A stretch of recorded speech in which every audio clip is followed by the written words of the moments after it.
আসসালামু আলাইকুম। আমি বাদাম খাচ্ছি আর আপনারা শুধু দেখবেন, এটা তো হয় না। তাই ভাবলাম বাদাম খেতে খেতেই আপনাদের সঙ্গে কিছু কথা শেয়ার করি। আমার একটা ছোট্ট সমস্যা আছে। আমি অনেক সময় অনেক কিছু মনে রাখতে পারি না, আর এই বিষয়টা নিয়ে আমাকে প্রায়ই সমস্যায় পড়তে হয়।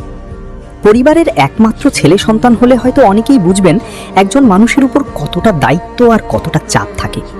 দোকান, ঘর, বাইরে সবকিছু মিলিয়ে মাথার মধ্যে হাজারো চিন্তা ঘুরতে থাকে। কিন্তু মজার বিষয় হলো, এই চাপটা সবাই বুঝতে চায় না। অনেকে বলে, কথা দিয়ে কথা রাখতে না পারলে কথা দাও কেন। এই কথাটা অনেকবার শুনেছি। তাই এখন আমি একটা জিনিস শিখেছি, যেটা পারবো না সেটা সরাসরি না বলে দিই। আর সেই কারণেই হয়তো অনেকের কাছে আমি খারাপ মানুষ। হ্যাঁ, যদি সত্য কথা বলা আর মিথ্যা আশা না দেওয়াটা খারাপ হওয়া হয়, তাহলে আমি খারাপই। আর যদি আমি খারাপ হই, তাহলে দূরে থাকুন, কারণ আপনি তো পবিত্র।